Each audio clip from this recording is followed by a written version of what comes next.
my name's Liam Beddall. I am the head of the Professional Trade Services Department and Senior Rose Consultant for David Austin Roses.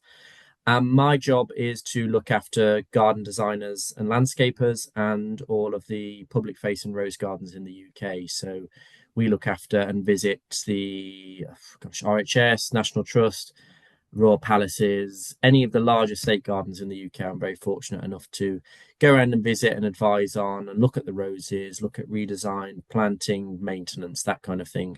So I work in a team of three, and then we also provide technical information back to the company about roses. So essentially, I'm just mad geeky about roses, really. Oh, yes. That's what we love about you, Liam. So we met you, this time we met you, was it at the Chelsea Flower Show? Yeah, it probably was at the Chelsea Flower Show. Yes, I guess I've been following you for longer than that, but I guess it was Chelsea. Yeah, Yeah, yeah. So that was quite a place to meet someone like you, and and you dived straight in there and told us about all the roses that were on display. absolutely, absolutely. You got to, haven't you? Yeah. What type of training have you undergone to get to your current position? Briefly, I did a degree in languages, so French, German, and Spanish at the University of Liverpool, and then came back to Shropshire where I live, and job came up at David Austin Roses, German speaker, French speaker. Absolutely not my bag. Don't know anything about plants, but I can speak French and German. Wasn't for me, and my grandma said, "I think you should go and try this job and have a look." So I did as I was told and went there and got that job speaking French and German with the customers. Bit of a whirlwind because you think you understand a foreign language until you're asked to speak about something so specific like plants. Even in English, if you start mentioning to people bud union, scion, and suckers, and rosebud, it's just not language that we're necessarily common used to. So did that for a little while, and then just became super obsessed and passionate about roses. My colleague Richard, with whom I work, who's been there, gosh, 30 odd years, I work very closely with him now, and he was really inspirational to me too. So I worked alongside him and just sort of bugged him all the time and said, "Well, why is that like that? Why do we do that like that?" And sort of questioned through. And then I did some training with the RHS, not a huge amount, but some there. But the majority of my training and knowledge has come through sort of self development or through the company. To be fair, if you are passionate about roses, there's no more or better place to be than David Austin Roses. That company's been going since 1961 with people. A lot of the people there have been 20, 30 years plus working. So these people know a lot about plants, each have their own individual areas. So it's a really easy place to gain a lot of experience quite quickly. If you're passionate, it's the right place. I think I said to you, to me, that is like the Disneyland for roses, really. So it was quite simple to pick that up. And I'm fortunate that I only really have one genus of plants to sort of become knowledgeable about, as it were. But no sort of formal training. And a lot of my colleagues don't have formal training. I think I'm certainly a big advocate for the fact that, if you've got passion and drive and you're interested and you're in the right place, it's okay to do it that way too. One of the first questions a head gardener at a National Trust garden will say to me is, "Well, were you at Pershore College or Capel Manor, or where were you?" And it's, well, neither. I think both routes are absolutely fine, and I think that's probably a good example of it. Absolutely. I'm a big believer in that. When people ask us, well, me especially, do you have Yeah, a gardening background? Well, no, I don't. I just have a deep passion for it, and I think that resonates with any job of any I kind. think so. Yeah. If I was to follow you around at work for a week, what would I see? Gosh, lots of cups of tea and biscuits, I guess. You'd see a lot of traveling. Um, but from a day-to-day point of view, it's seasonal. I think I discussed with you in the past. It's quite seasonal. We're in the bare root season now, between November and sort of the end of April.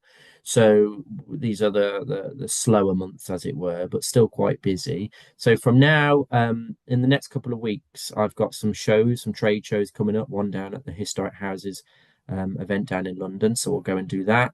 We'll be doing placing orders for garden designers and landscapers who are planting for the bare root season.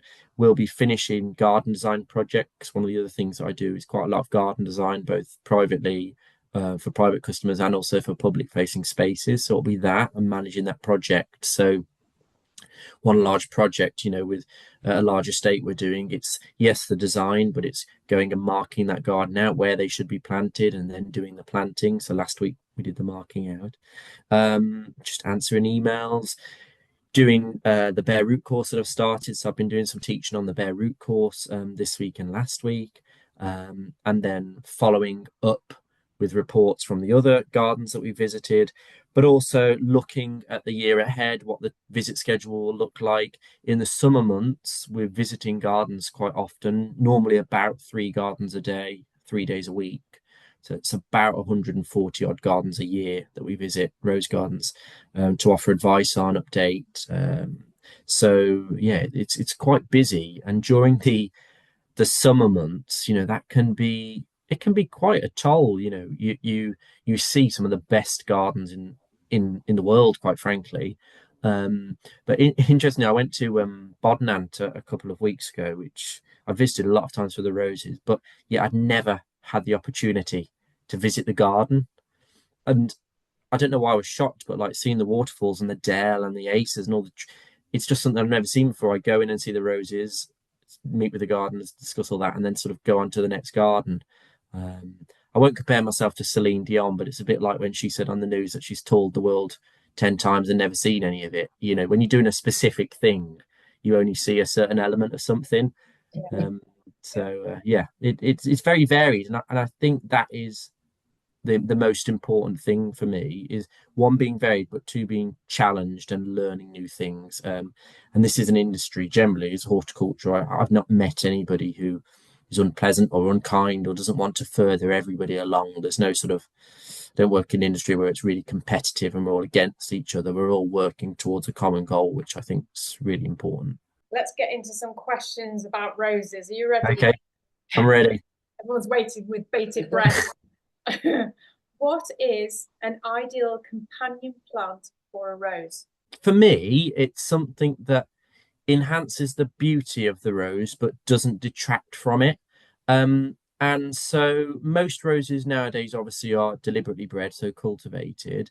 Some can be really full in flower, large flower heads, lots of petals, and quite blousy. Some can be quite simple, single flowers, tottering by gently, Kew Gardens alike. So it's something that works alongside that. It's also something that's not too boisterous. I think there are a lot of companion plants which garden centres sell because they do a good job in the garden.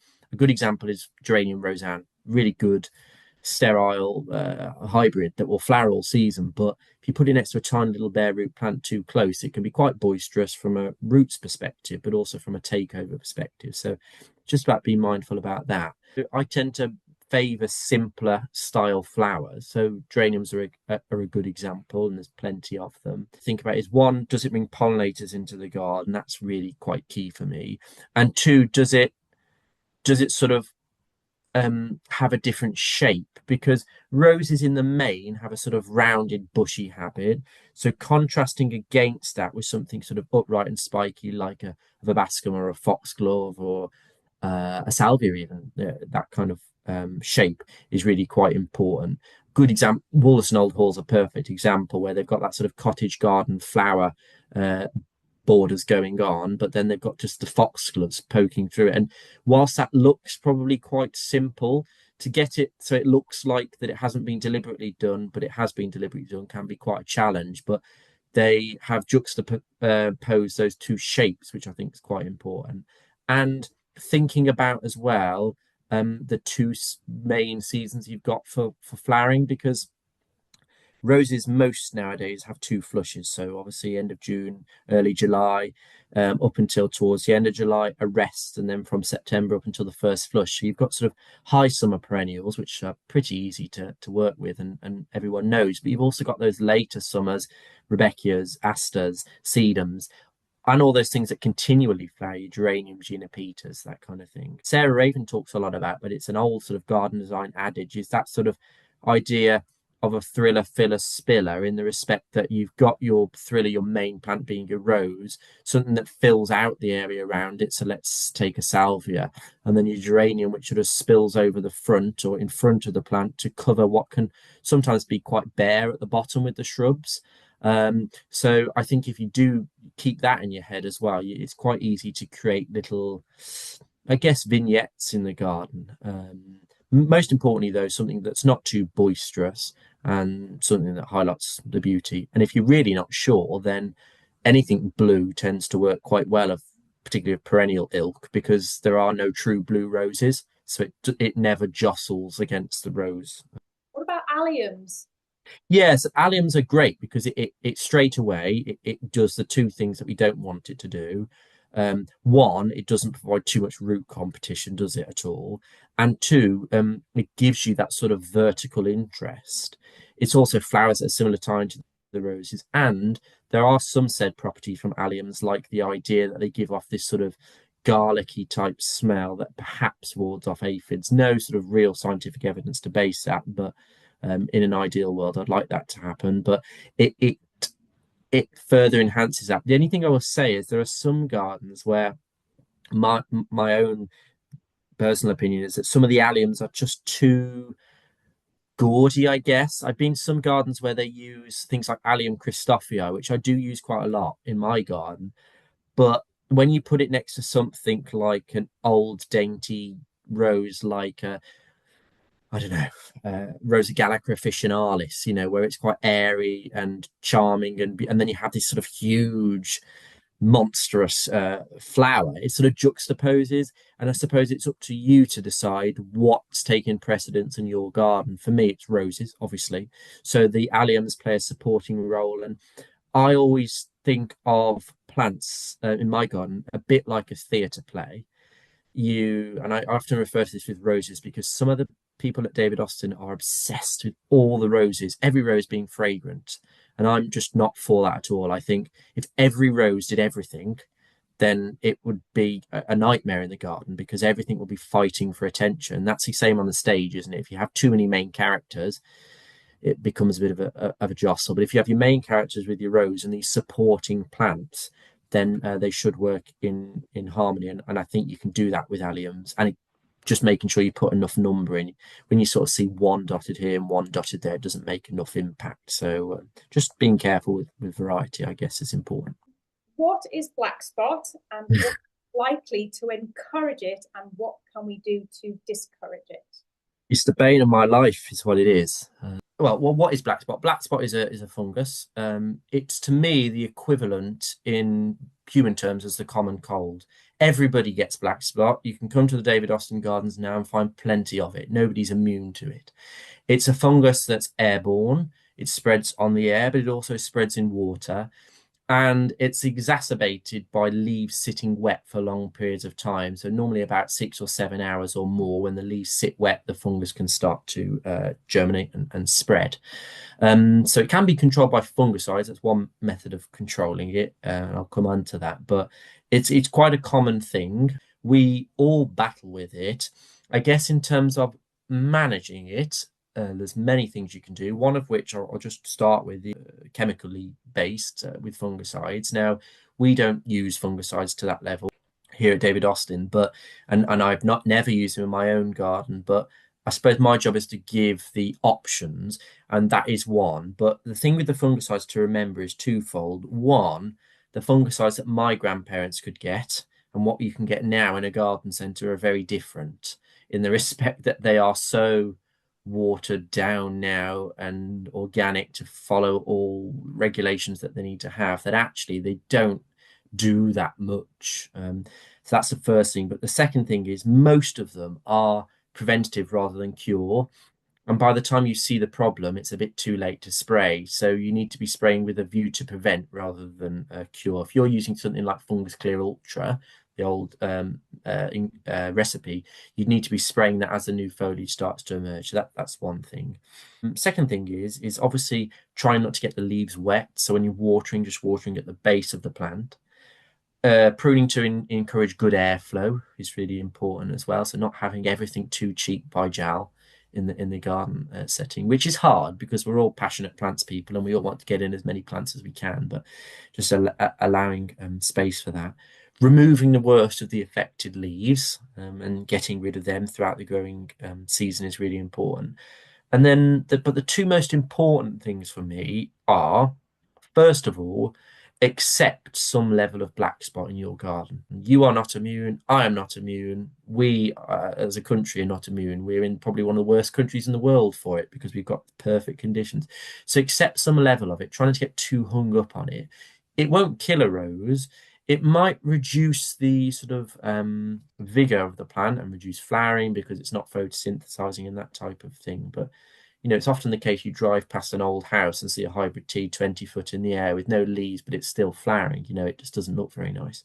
So accept some level of it. But importantly, if every single year your rose is covered in black spot and you're doing all the good hygiene things, you're taking off the worst leaves, you're feeding and watering well, you're spraying if you're wanting to do that, and it's getting black spot, then the most important thing is to dig it up and get rid of it and put a better rose in its place.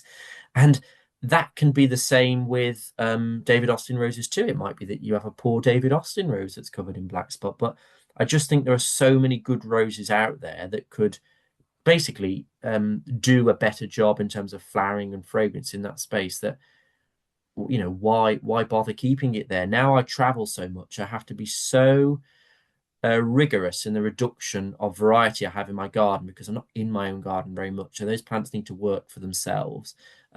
So if it's not doing very good, then I take it out and I use the opportunity over the winter to find a better variety. I speak to colleagues in the industry, what's growing really well, what plants are you finding that works well in terms of the roses, and switching things out from that respect. So always being vigilant, good sanitation, and importantly at the start choosing the right rose for that right place. If you're choosing an overly vigorous rose for a tiny little space that's then outgrowing and growing into other plants and air movement is quite poor, then you're going to exacerbate it. But it's not something that I ever think about or worry about in my own garden because it's just like some days when I wake up with a cold, I in a couple of days time I'm not thinking about it anymore. It doesn't really bother me too much, but people do get hung up on it. And accepting that not every rose will do well in every garden. So it's hard for us because we are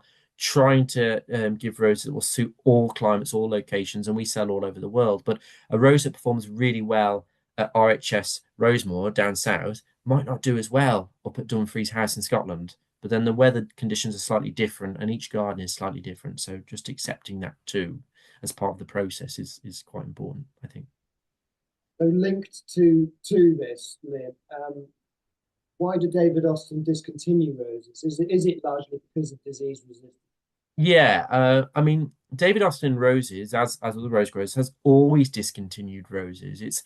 It's only really in the last 2 or 3 years when they sort of made a public announcement as to why they were doing it, that it became a hot topic. Because if you look back in David Austin's old first catalogues, things have always sort of petered out. But what tended to happen was they went from the main catalogue to the supplementary list, and then eventually ended up on the sort of collector's list or the rose connoisseur list. And that was great marketing spiel for it's not as good, it's not as comparatively good from a disease pressure point of view, from a vigor point of view, or comparatively to some newer varieties sometimes, but mainly for that reason.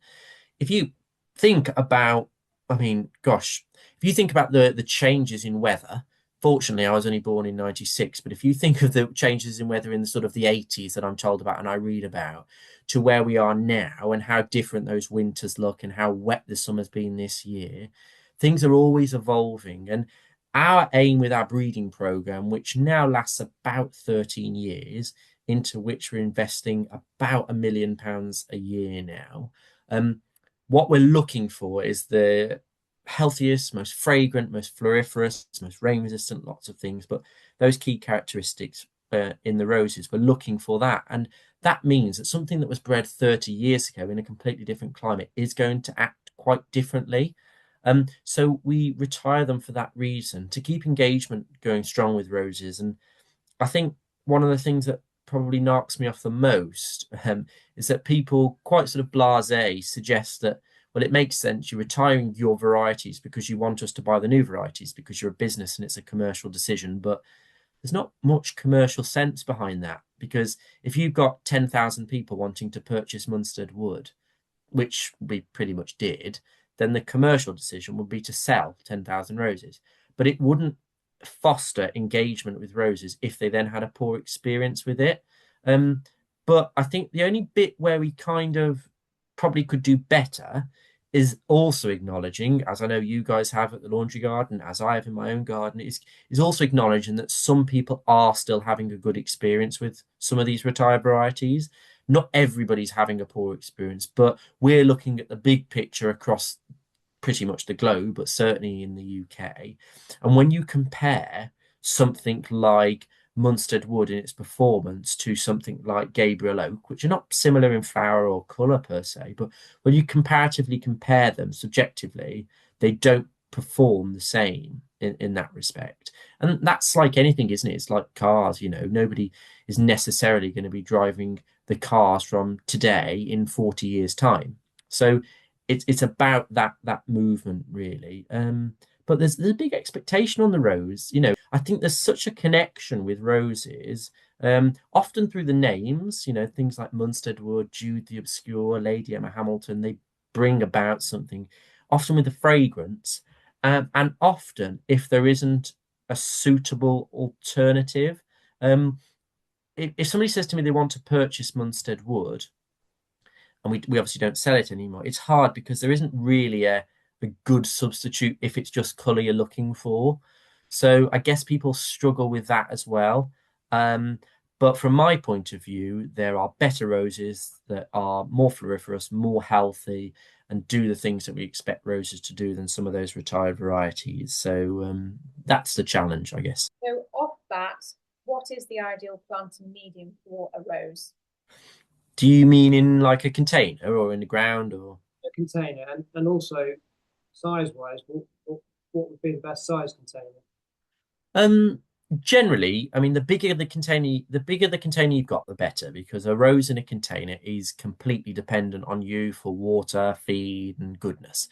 Generally, we say sort of 18 inches or 50 centimeters deep and wide minimum, because most roses, shrub roses that David Austin breeds and specializes in, are sort of 3-4 foot, so what, 1 meter, 1.2 meters high and wide. So they're big shrubs. 50 centimeters deep and wide is what we generally recommend. Any pot will do. It can be plastic, it can be glazed, it can be terracotta. We just avoid mainly those sort of black plastic ones that can heat up a bit too much. Two pots that are too tapered, where they sort of go in and out, and then it's hard to repot. And then from a growing medium point of view, just with sort of the peat-free movement in the UK and where we're going with that, there are a couple of options. You could either use a rose tree and shrub compost is one option.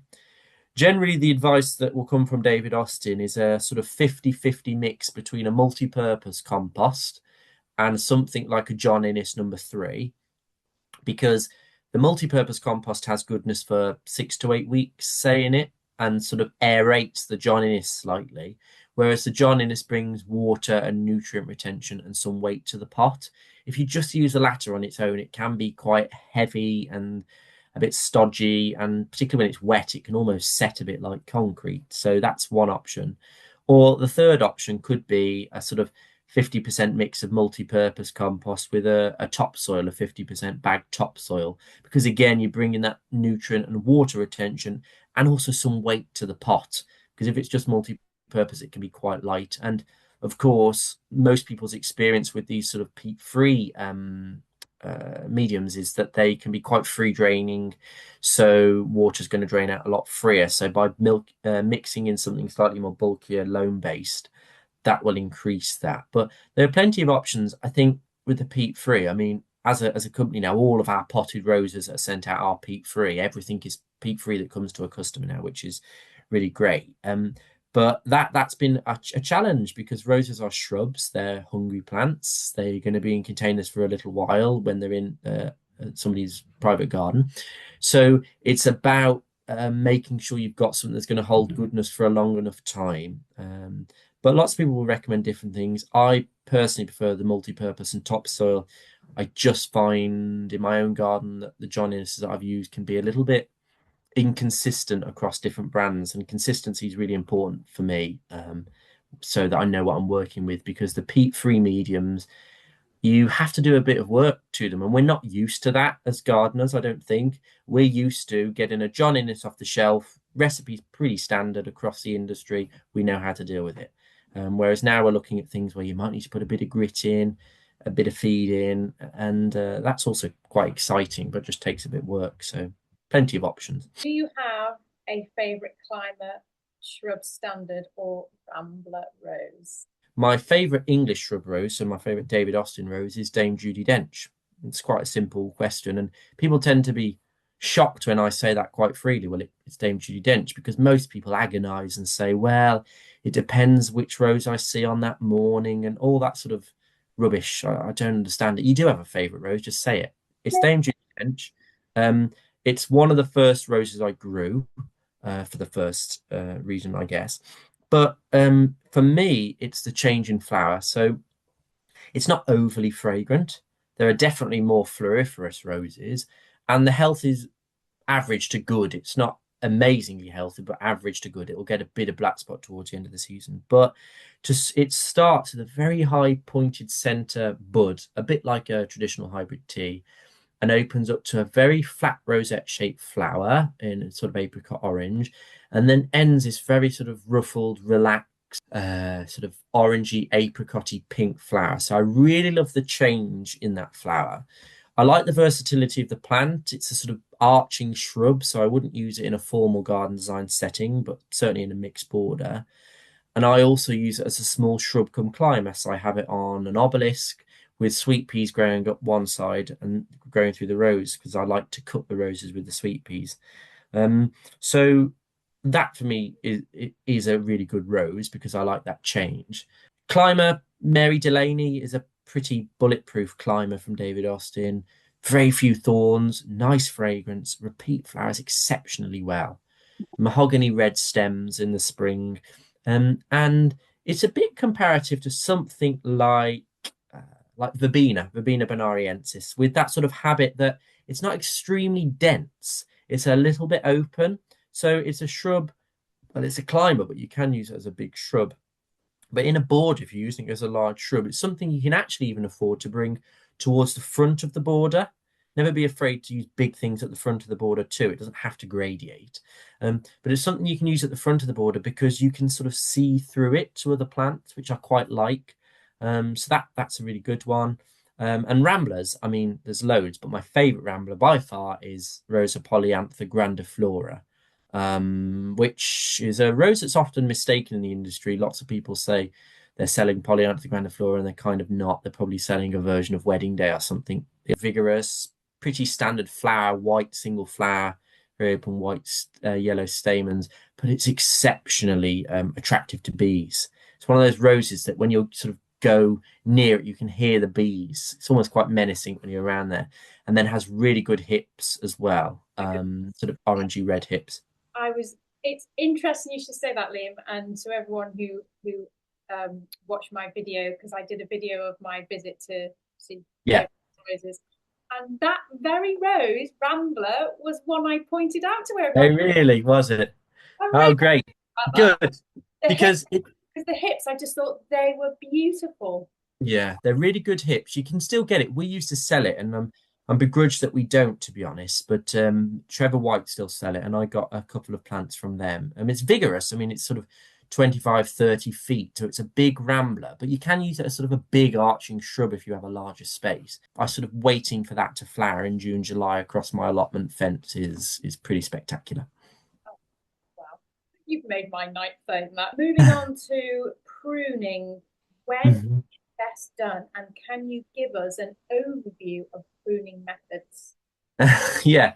The first thing I would say about pruning, and this is just my view, but when I do the pruning course at David Austin Roses to the public, what tends to happen is people come in with this very sort of nervous look on their face.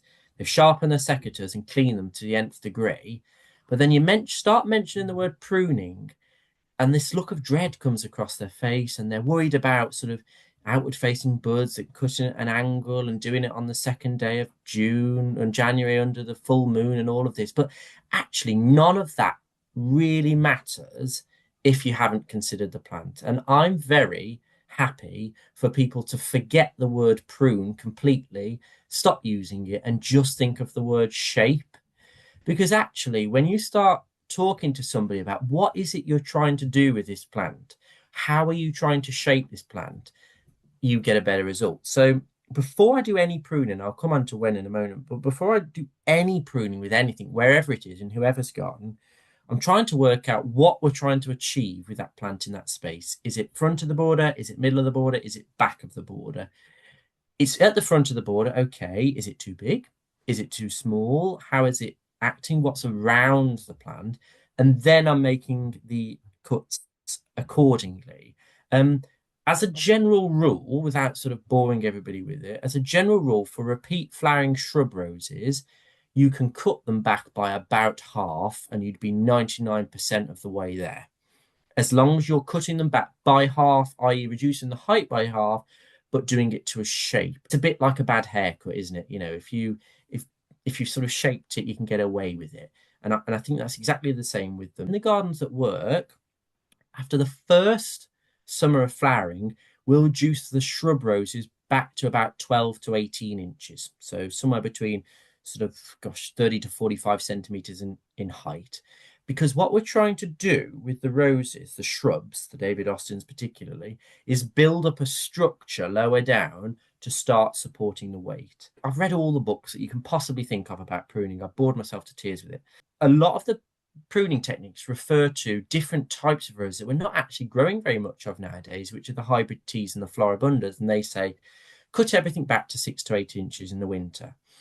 But they weren't shrub roses, they were bush roses. And the roses that we're growing now and the David Austins are shrubs. So we are trying to build up the shrubby structure, because one of the big things that people complain about and get upset about with modern shrub roses and David Austins particularly is that the roses are growing great, but actually then the flowers droop over and I can't see them. And it's just a very droopy plant. If you think about that, if you keep cutting your plant back too hard every year, then those stems won't have chance to thicken up. The stems just grow, and then you cut them back, and then they come up again and grow, and then you cut them back. Whereas if we cut it back after the first flowering to about 12 to 18 inches, we leave a structure lower down to start to form, but we take off all the sort of thin and spindly flowering growth from last year to allow the next year's growth to come through. From years 2 onwards, you can make it as simple by just saying, cut them back by about half, but thinking about the shape. If you've got a tall arching shrub rose like Litchfield Angel at the back of the border, probably you're only going to take off about a third of the height. You're leaving then 2/3 of height lower down. That's going to be your structure, just taking off the top bit so that the flowering growth is all new at the top with new flowers, but you've got enough to support the weight of your 4.5-foot shrub. If it's actually further front, middle to front of the border, you're going to prune it back a bit harder. So you will not kill a rose through pruning it. I've seen people have a really good go at doing it and killing them, but you won't. You might ruin the shape. You might lose flowering for a year. You might stop it flowering for a year. But that's kind of the point of gardening, isn't it? Being observant and changing things accordingly. The two main things that really bug me are the cutting to an outward facing bud and cutting at an angle. And when you ask in a pruning course, they all say, yep, you must cut at an angle and you must cut to an outward facing bud. And you ask on a pruning course, why do I have to cut at an angle? They all raise their hand. Well, you cut at an angle to stop the water sitting on the stem and freezing over and causing damage. And I've done thousands of pruning courses across the country, all over. And every time I've asked people to raise their hand if they've ever seen a water droplet on the stem freezing over and causing damage, I've never had anybody say that they've ever seen it. So it's a bit like that sort of unicorn thing. Well, does that actually happen? And even if it did, well, you just cut the dye back out. What I do know is that people get caught up on those things, and that makes them worried about pruning. And then the outward facing bud, well, you've got a stem on a shrub. You cut to your outward facing bud. I understand it in principle. You want You don't want the growth to all go into each other. But there is still an outward facing bud here, and it will still shoot, whether you cut to it or not. You're not stopping it from shooting. So flowering shrubs, they're always going to cross over. That's the nature of a shrub. I guess what I'm saying is we don't worry about those things because they don't affect flowering. What we're more focused on is building up a structure lower down to support the weight and shaping the plant accordingly. And if you do that from the outset, when you're pruning, then you're just cutting about, I don't know, 5 centimeters above where you cut last year. And then when the shrubs are about 4 or 5 years old, we just give the stems all a shake, follow the growth up and see which growth's been successful and which not. And anything that's sort of aging, we just chop that right out of the base. That's the big tip, is don't let your stems get too old and woody because they become unproductive. So cut them out, allow new growth to come through. If anything's thinner than a pencil, we cut that out. And when it's sort of -4 in January and you're pruning, you can't see an outward facing bud and you're not worried about it too much. And that answers the next question, which is when.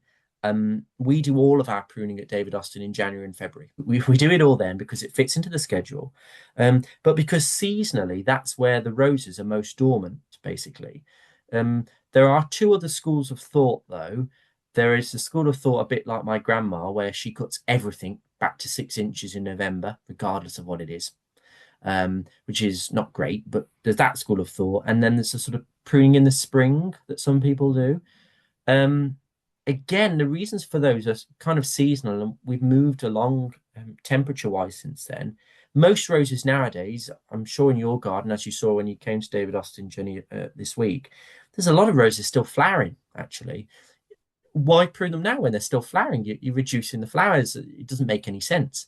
So there's that. I can still pick flowers on Christmas Day. Not perfect flowers, but, good flowers. So that makes no sense because they're still flowering. And then the pruning in March or April, the issue with that in the UK at least, is that by sort of end of February, most roses are in full leaf. So if you wait until March, then all that energy the plant's mustered up over the winter is wasted because it's put on all that growth and now you're chopping it all back.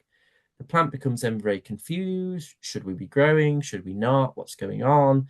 And then the new growth that comes out is quite thin and spindly and more susceptible to damage. Sort of 30, 40 years ago, in March, April, it was probably still very cold, but now it's not. So we're moving with where the season is at. And I think it's important just to explain both of those things, because it's all right saying we do it in January and February, but you have to understand why. The other thing that some people have sometimes said to me is that, well, but if you do it in January, February, what if you have a late frost in March? Then you come unstuck. True, but if you prune it in March, April, what if you then have a late frost in May, which we often do in the UK? You're never going to avoid that. But by doing it earlier, you're going to get a good, strong first flush in early June, give the plants time to have a little rest before flowering again in September. So everything January and February, consider where the shrubs are in the border. And if you're not sure, cut them back by half. With your repeat flowering shrub roses, if you were like my grandma, please don't be, but if you were and you cut everything back to 6 inches each winter, you would still get flowers that year on the new growth. But what you would lose is the shrubby shape that you're trying to form, which is part of the character of the plant, I think. What about climbing roses? Climbing roses, well, they are essentially doing what they're saying, aren't they? Climbing. So for the first couple of years, don't worry too much about the pruning and the cutting back of it. Focus more on the training of it to fill the space. I think what tends to happen is people get climbing roses and they're too much of in a rush to get to the top of the wall like it's a race. You're not in a race to get to the top of the wall. You are wanting to fill out the space horizontally and work your way up the wall. So really forego the height in the first couple of seasons and focus on the training. So if it's on a flat space and you've got a climber or a rambler, you're going to be fanning the stems out horizontally because the main stems from the base, from the soil, because the more horizontal you get them, the more flowering side shoots you'll get off them. And then as those flowering side shoots start to grow, some of them stay quite small. So in the winter, we chop them back to a couple of buds, but some of them get a bit longer. So we tie them in up above onto the next wire and do them horizontal, and off there you get some flowering side shoots, and the longer ones off there you tie them in, and you work your way up the wall like that. What we're trying to do is sort of reduce that apical dominance. Like when you pinch out your tomatoes, you're pinching your tomatoes to encourage them to branch and bush out. And that's the same with climbers. If you allow all your stems to go up to the top, you just end up with a pretty bouquet at the top of the wall. In the first couple of seasons, we just train the main stems horizontally, and then the flowering side shoots in January and February. The shorter ones, we cut them back to a couple of buds. The longer ones, we tie them in. Anything thin and spindly and weak, we chop it out. My rule of thumb is, if in doubt, I tend to cut it out, because if I'm sort of umming and ahhing over it, is it thin, is it spindly, that kind of thing, I cut it out. I tend to find that people do not enough pruning for good results. They sort of tit around the top and sort of dance around a bit and take a little bit off here, which has made no difference at all, or they just chop everything back to 6 inches, which again, you lose the shape. So with your climbers, allow them to grow into the shape that they want to be. There is no such thing as a climbing rose. All they are is tall shrub roses. They don't climb because we're attaching them, aren't we? So they're not self-attaching like an ivy or a hydrangea petiolaris or anything like that. So we're doing that. So we need to focus on shape, because what I see most is where people just allow them to get to the top, and then they say, well, I don't have many flowers lower down. You've got to get your stems horizontal, and just cut your flowering side shoots back to a couple of buds. How does a climber differ from a rambler? 3 main ways, I guess. Climbers tend to have larger, more singly held flowers. So things like the pilgrim is a good example, or iceberg. Larger, more singly held flowers for a climber. Climbers tend to be slightly stiffer generally, so good for walls, fences, shed side, something like that, a garage side. Tend to be a bit stiffer, and they tend to repeat flower all the way through the summer. So generally have 2 or 3 flushes throughout the summer. Ramblers tend to have clusters of smaller flowers, that sort of cottage garden, rambling rectus style, lots of little flowers all in big panicles together. They tend to have more flexible growth, so quite prostrate, so great for growing through trees, on a pergola, over an old oil tank or something like that. And they tend to only once flower. So they'll flower mid to end of June into July for 4 or 5 weeks, and then they won't flower again until next year. And they also don't tend to flower for the first season or 2 because they flower on last year's growth. That said, there is a group of ramblers now that repeat flower. So you still get that clustered effect of cottage garden flowers, but they do flower all the way through the season. So things like Malvern Hills or Brighton Rambler, Lady of the Lake. Because most of the true ramblers, your rambling reptors, Paul's Himalayan musk, that kind of thing, they can be 20, 30 foot plus. And those are the types of roses that sort of, if you're not careful, they can swallow your house and the one next to it and the one after. They just sort of take over. So you just have to be slightly careful of that. If you're blessed with space, then great. But Madame Alfred Carrier is doing just that at the moment. Yeah, that's a good example, Madame Alfred Carrier. It's the one that certain presenters on the TV, certain horticultural presenters will push, because they're fragrant and it's good for a north-facing wall, which it is, and it's got very few thorns. But Madame Alfred Carrier is what is a noisette climber. It wants to get to about 25 feet in height and spread. What you find with something like that is if you keep cutting it back because you've put it on a 6-foot wall and you need to keep curtailed, you just get rewarded with a lot of foliage and not a lot of flowers. So it's great through a tree or on the Oast House at Sittinghurst, but it doesn't tend to work so great in the sort of average domestic garden. It's one that we see quite a lot in the wrong place. So how do I renovate an old, badly pruned rose? Or sometimes is it better to just dig it out and start again? And on this subject, is it okay to replant in the same space? With regards to the rose that you're pruning, is it still a vigorous rose? If you've had a rose that's been in there sort of 15, 20 years, which I would say is a good life expectancy for most repeat flowering roses, 15 to 20 years is a good average. If it's been in for that sort of time and you're looking at the rose now and actually it's ailing, it's not producing much new growth from the ground, it's not particularly floriferous anymore. And then you're thinking about rejuvenating, pruning it. You might find that actually when you do that, you don't get much new growth coming back, in which case the plant's probably done its thing and it should be dug up. That said, if you've got a really, really vigorous rose that's just completely out of shape, it's very good, it flowers very well, but you want to sort of start again. There are two options, really. You could be brave and you could cut it right back to the ground completely and let it start again. And 9.5 times out of 10, you'll get loads of new growth that comes up because the plant's still vigorous and wants to grow. So you could do that, or you could do what most people would prefer me to do when I'm doing the pruning, which is sort of do it over a couple of seasons. So you could, in the winter, reduce maybe a third or a half of the stems right back down to the ground. And when they start to grow, prune them in the way that we've talked about, so sort of back by half, allowing the new growth to thicken up. And when you can sort of feel confident and see that's working, then kind of do the other half, and do it that way. So over several seasons.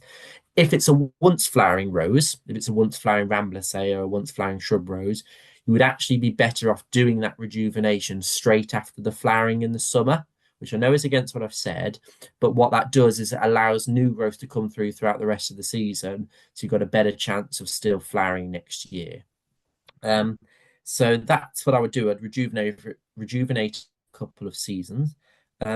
If you do decide you're digging it out and starting again, there is this idea that of rose replant sickness, that you can't replant a rose in the same place where another rose has been. Obviously, that's not true, because we'd have a hell of a problem at the David Austin garden if we couldn't take roses out and put new roses in. We dig out the soil, so we will dig out the soil to a couple of feet deep and wide. We're blessed with a mini digger, so it's a lot easier than said, but we will dig them out and then we'll replace that soil with soil from a different part of the garden that hasn't had roses, which is quite hard in our garden because they've all had roses. Or we will put fresh topsoil in with a layer of subsoil. In a domestic garden setting, I generally recommend digging down to about 18 inches, 45 centimeters deep and wide, and replacing that soil again with soil from somewhere else that hasn't had roses, or fresh soil, to give the plant a good start. You can use that rose soil on your veg beds or anything like that that's not from the rose family. It's just that it's not going to be very rich in goodness. Roses are really hungry feeders. And there's an idea that perhaps they've taken a lot of the goodness out without going into too much scientific, boring detail. But it's taken a lot of the goodness out, but perhaps also left nematodes or something behind that will affect the next rose. But generally, if you've been in bed for 15 to 20 years, you'd probably want to change the covers, wouldn't you? So I think it's pretty much the same sort of concept with roses. Give them a good start. Don't sort of put a 30-pound rose in a 30p hole, I would say. Always prepare the soil well. I like your word analogy. I like your analogies. That's brilliant. Okay. How often should I feed my roses? Does it make a difference depending on the soil type? Yes, definitely makes a difference depending on the soil type. If you've got a really, really sandy soil, for example, then goodness and feed is going to leach out a lot more and a lot quicker than in a sort of heavy clay soil, for example. Roses are really hungry feeders. If you think, there's pretty much no higher demand on any other shrub than the rose. The average gardener expects a rose to flower all summer, be fragrant, be good for bees, be good for cutting, have no thorns, have a large flower range, the list goes on. But the flowering season for a rose is longer than any other shrub, flowering shrub, from June up until really the first frost.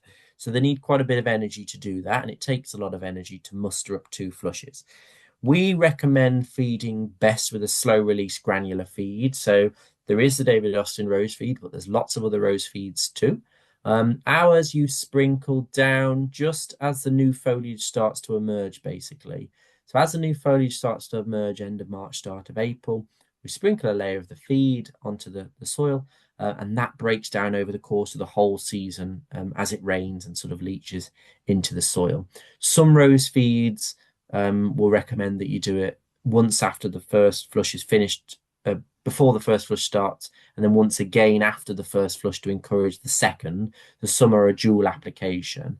The thing with the feeds is always following the advice on the back of the packet. I know that sounds really basic, but often the packets can say things like apply 30 grams per square yard, for example. If it says apply 30 grams per square yard, measure out 30 grams and apply that per square yard. You are not doing more good by applying more. We're all guilty of it. We'll just put a bit more on it. It'll probably give it a bit of a boost. But what the risk you run is if you're applying too much of a good thing, you could be locking up other goodness in the soil because it can put everything slightly out of kilt. So always apply what's advised on the back of the packet. And if you have something like a very heavy soil, then the trick really is to focus on mulching and putting lots of organic matter in to improve your soil that way. It's not necessarily about the feeding bit of giving more feed. It's about working with your soil to improve the retention of that feed rather than just applying more that's still going to leach out anyway. Yeah, we talked to when Michael Marriott came here a few years ago, and he said basically the same as you. Be careful not to overfeed because sometimes roses stop flowering. Yeah, we had that of sorts, really, David Austin, because the garden, of course, it's been in the family for a long time and it was a farm originally. So Mr. Austin, essentially, when you boil it down, was a farmer. With a passion for roses, and it sort of built and built and built. But he's a farmer, a hybridist, a breeder. He was piling a lot of manure on the roses in the garden, and manure is very high in phosphate. And what they found eventually in one year, that actually the roses weren't flowering particularly well. When we did a soil test, we found that the phosphate level was so high that it was making everything else in the soil unavailable. So it didn't matter what you were putting on in terms of a feed, it wasn't available to the plants. It was just sitting there. So actually, looking at the soil from that point of view, we sort of reduced the manure, obviously, and just gave it a nitrogen-based feed because that's what the soil needed. It's just this age-old adage of too much of a good thing, isn't it? If you sort of have a takeaway every day of the week, it's probably going to be not so good for you. But once a week is, I hope, is okay because that's what I'm doing. But it's all right, Yeah, top dressing every other year was probably more beneficial than doing it every year too deeply. And changing it up, if you're using manure one year, great, use the soil improver the next, or strawch the year after, or that you're not building up this monoculture of things. Everyone says it. I'm repeating the same mantra, but it's all about the soil, isn't it? If you've got good soil, you can grow good roses. The leaves on my rose have turned yellow. What's wrong? The two main things that come to mind are, well, three: disease. It could be some disease. It could be a nutritional deficiency, or it could be waterlogging. So from a disease point of view, if you've got something like black spot, obviously, as the black spot, really what you're looking out for there is a bit like ink on a parchment paper. So black spots, obviously, but with very feathered edges, quite undefined. It starts like that, but then the leaves can start to go quite yellow. But generally, you would know if it was that because you'd see the black spots as well. It could be nutritional deficiency, and you see that quite a bit, particularly in containerized plants that have been there for a long time, or also soil that just hasn't been particularly well looked after, or if there's lots of plants in there vying for lots of nutrients, then it can be a bit deficient. So it can be that. Now, with the yellowing in nutritional deficiencies, what you tend to see is quite a lot of interveinal colouring as well. So you'll see the veins on the foliage, they'll be quite green. So it could be that, and it could be waterlogging. So if you've got plants in containers, some compost can end up sitting quite wet. And if they sit quite wet, no oxygen gets to the roots. The roots tend to die off and it becomes quite anaerobic, and you get that sort of horrible manure sludgy smell.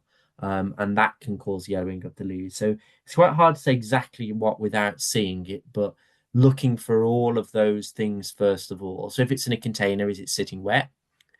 Is it to do with the fact that it's deficient in something? So how are you feeding it and what are you feeding it with? If you think it's that, then you can apply something like a liquid seaweed, which is a pretty good tonic and has quite a lot of micronutrients in it. And you can apply a liquid seaweed as a foliar feed every couple of weeks throughout the growing season, almost like a tonic and as an addition, without too much fear, really, because it takes up the goodness quite quickly. And if it's a nutritional deficiency, that can help. And if it's obviously black spot, then as we discussed, take off the worst of the affected foliage, and keep it in as good health as possible. But it can be a couple of things. I'm looking for a 15-foot climbing rose, pink, at the front of my glass house. It faces southeast. I have been sat on the generous gardener. Is it true that the blooms die quickly? And can you recommend a rose that would grow in a greenhouse, a climber, and what size pot would be best? Are there any red climbers that don't mind the shade? I think that was you, Erin, wasn't it? Good question. In short, yes, it can be true that the flowers die off quickly or shatter quickly with the generous gardener. If you've got a south-facing space or a southeast-facing space, you'll notice that more.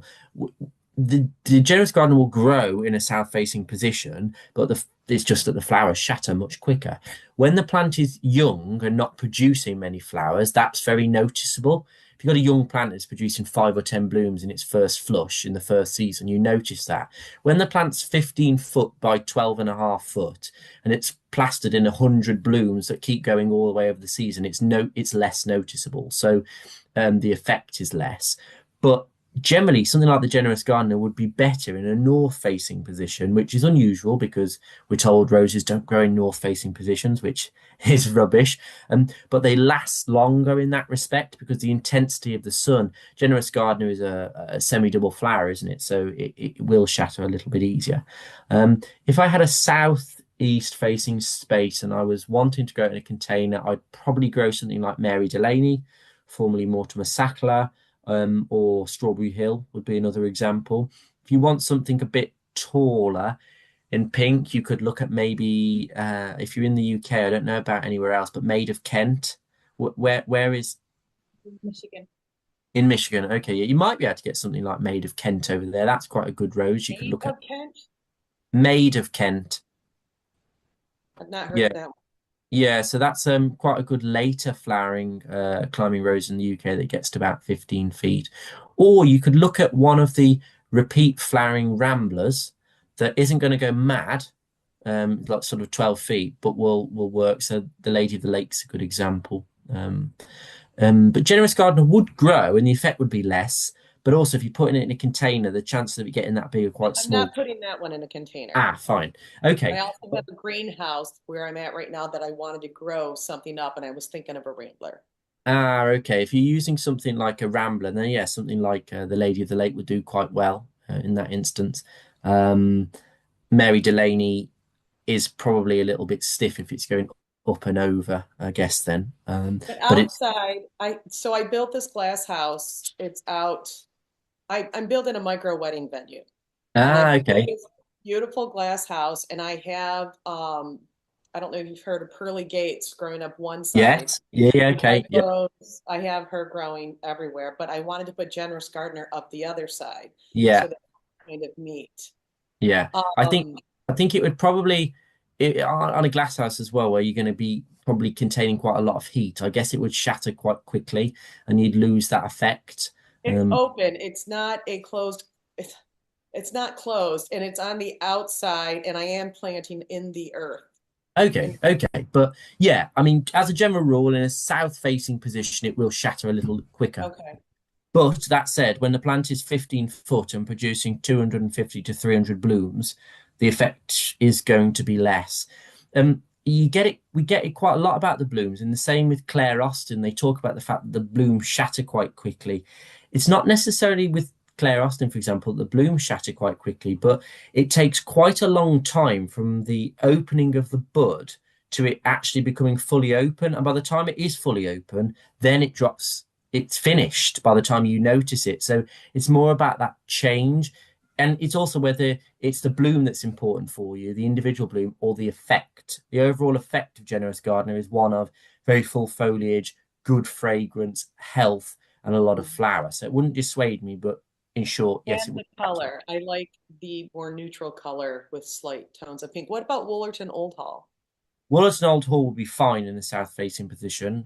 The flowers will open a lot more than the cup shape that they show in a warm position, and they'll become sort of more semi-double. It's a good fragrance. It's quite stiff in its growth. It's not like a rambler with more flexible. It's quite stiff, so you'll want to be training it. Before now, I've sort of trained Wallerton Old Hall onto a wall one day and come back out and it shot back up and broke through the ties. It's quite a stiff plant in that respect. So Mary Delaney, Strawberry Hill, Lady of the Lake, those types of things are quite flexible and really good. Okay, thank you. You're welcome. I'd like to know, Lynn, if you were talking about containerized, if the rose was in a container, if I wanted to, could I in the winter just lift a rose out of a pot, shake it, so it's effectively bare root, and then just repot it? You can happily do that, can you? Did you say repot it? Yeah. I mean, in sort of from now up until towards the end of February, the plant should be going dormant. And if the plant's been in a container maybe 4 or 5 seasons, something like that, 4 or 5 years, generally you want to try and repot it. It's not after 5 years it must be repotted, but that's generally what we find. The plant should tell you when the leaves start to go a bit yellow, not as floriferous, it's probably exhausted all the compost. So in sort of November time, you can cut the plant back to maybe a foot in height, something like that, just to make it more manageable. Strip off all the foliage to force it into dormancy. And then, as you say, knock it out the pot. You can be pretty brutal with it if you need to be, but knock off as much of the soil as you can, because there's not really much goodness in there. And then you can put it back in that pot. You might want to trim the roots a bit, but you shouldn't need to, but just with a fresh layer of compost. But if you think, we grow the roses in the field, but we bud the rootstocks in a field, then a tractor goes along and lifts it, shoves it into a crate, then it's sent out to be graded, then we put it in a fridge for 3 months until it's purchased, then it gets put in a paper bag and sent through the mail system, then it sits by your radiator while you wait for 2 weeks agonising over where you're going to plant it, and then you plant it. I mean, roses can move. Another thing is, I hear all the time, you can't move roses, and I think, well, they don't like it, certainly, but yeah.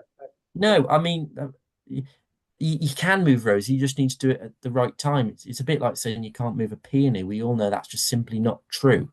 We move them probably twice before they're sent to you. So it's definitely possible. You just got to do it at the right time. Oh, Erin, yep. Okay. Is it better to buy bare root or plants? My personal view is bare roots are better. Even if I have to, okay, I have to plant. I will not, even what I order now, I will not get until March or April.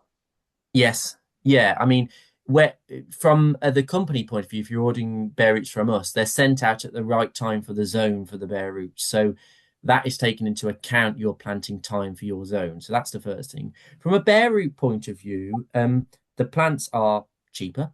They're easier to move. You have a larger range, but more importantly, you are planting that bare root plant with enough time for a good root system to establish before it has any foliage to deal with. I'm guilty of it too. I'm just as human as everybody else. When I go into a garden centre and see something in flower, I buy it because I get allured by it and I love it and I want to plant it now. But when you buy a potted plant, it's happily growing in its container in the growing season. And then you take it out and you're very careful, but however careful you are, you're sort of damaging those tiny little roots that have to then re-establish. So sometimes you put them in the ground and they sulk for a week or two while they're re-establishing. There's definitely time for purchasing potted roses, which generally is out of the bare root season, or for gifts, or for when you've got that gap that you want to fill, that kind of thing. But if you're planting a good number of them, particularly, and you're in the bare root season, I don't really see any reason to go for the potted rose. And if you've got the two to compare, bare roots are the traditional way of planting. That's the way people have always planted for hundreds of years. It's only really in the last 50 years with garden centres in mind.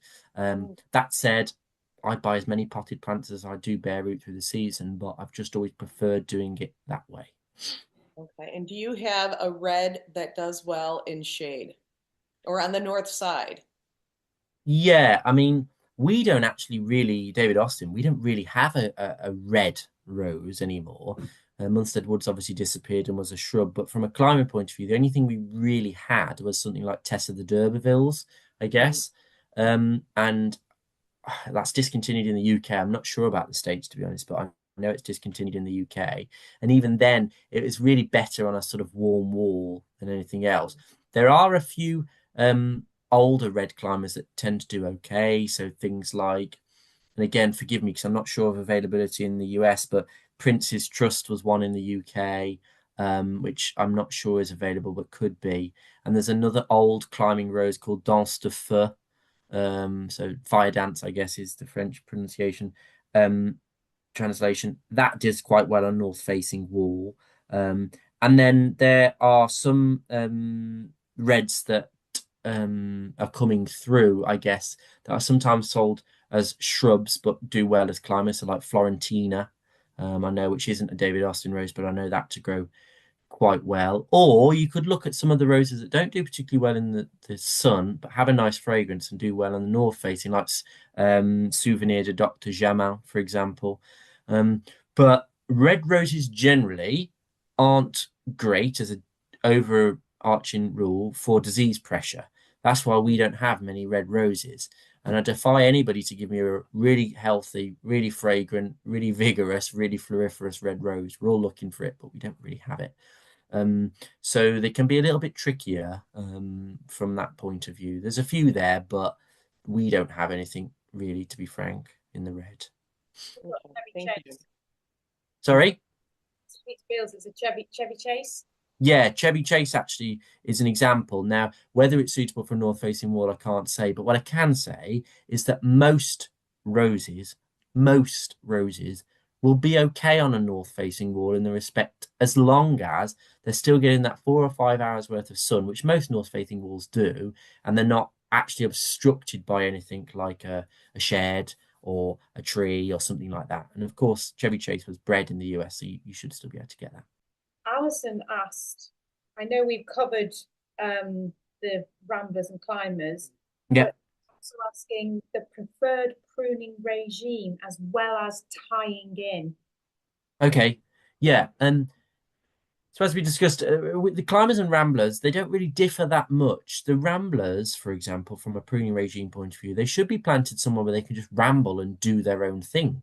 So you plant them and then they ramble up into the tree and you forget about them. If you're putting your rambling rector on your wall, for example, then you're going to be training it in a similar way to your climbing rose. You're going to be fanning the stems out. The shorter flowering side shoots will be reduced back in the winter, the long ones tied in above. The only thing to bear in mind with your ramblers and your pruning is that ramblers produce a lot of new stems each year. So sometimes you can have 7, 8, 9, 10 new stems. And on a 6, 10-foot wall where you're trying to curtail a 25-foot rambler that you probably shouldn't have planted there, you're going to need to cut out a lot more of last year's growth and just tie in this year's growth. So it's about being selective and not thinking, great, I've got 50 stems, that's great. It's about being selective and keeping your sort of 8, 9 stems or whatever you need to fill that space and leaving it from that, because they produce a lot of growth off those. And then your climbers, we talked about really of filling the space and focusing on structure and foregoing height. In terms of tying in, well, we use flexi tie here in the UK, which obviously is well, it's recycled car tire essentially, but it's flexible, and we use it because it expands as the stems thicken. If you use jute twine, there isn't that sort of room for expansion, which can be one issue. And also, generally, jute twine breaks down over a season, so has to be tied and applied. But then, interestingly, one of the things that often people say is that you can't cross stems. Stems shouldn't cross because they'll rub and they'll cause damage and be the end of the world. And that's just rubbish because, again, most shrub roses, most shrubs, stems cross over. You know, unless you want to sort of spend your whole life going out there and checking in on them, they're always going to do that.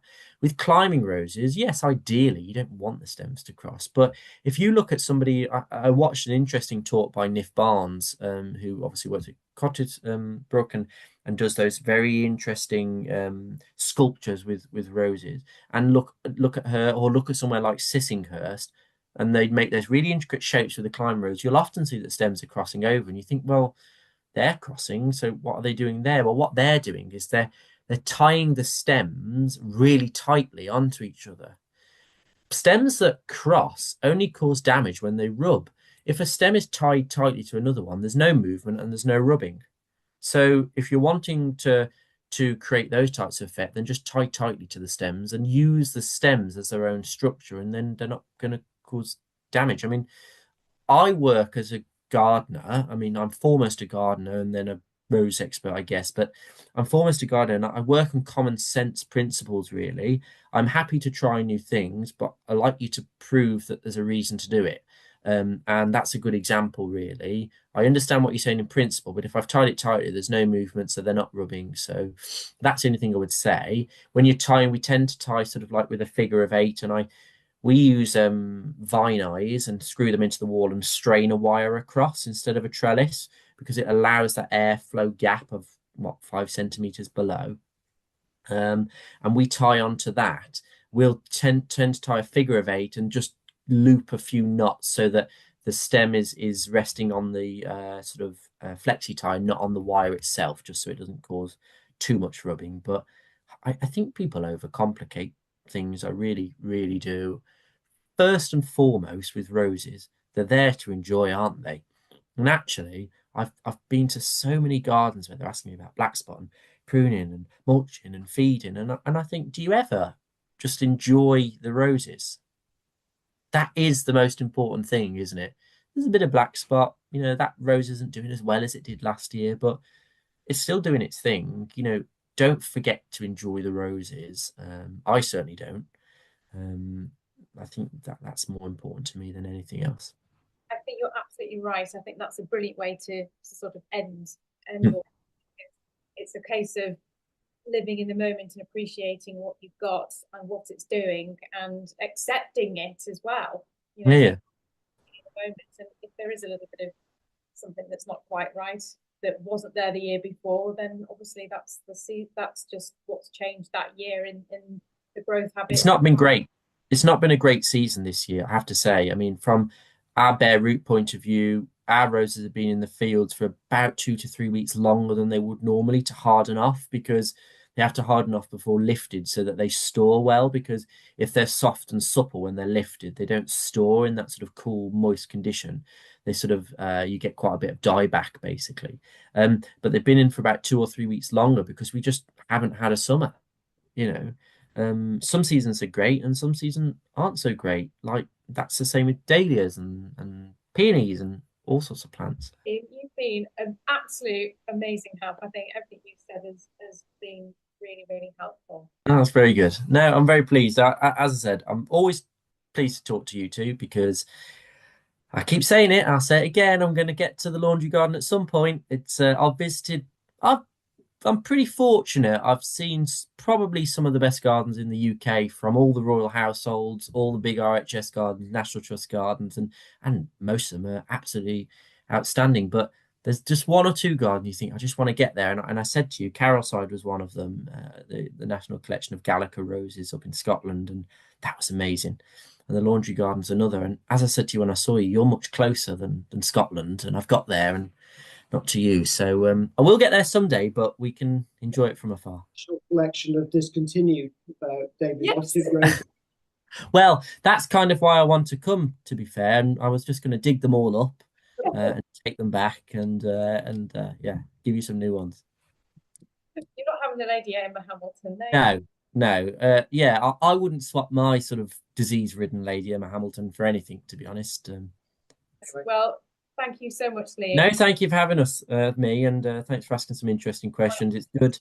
It's good to now and again be given the freedom to just speak out loud of opinion of things, you know, because I'm often very led, and not always by sort of a company opinion, but also observationally. Sometimes people ask you questions that make you think. And I think that's really important, particularly with rose growing. I'm in an industry where information is changing so quickly, moving so quickly. Try and keep up to speed with it as much as you can, but you can't, particularly when you're thinking worldwide. So to be able to have people ask interesting questions that make you think on your feet is a real good opportunity. Thank you. Thanks. Take care. See you. Bye.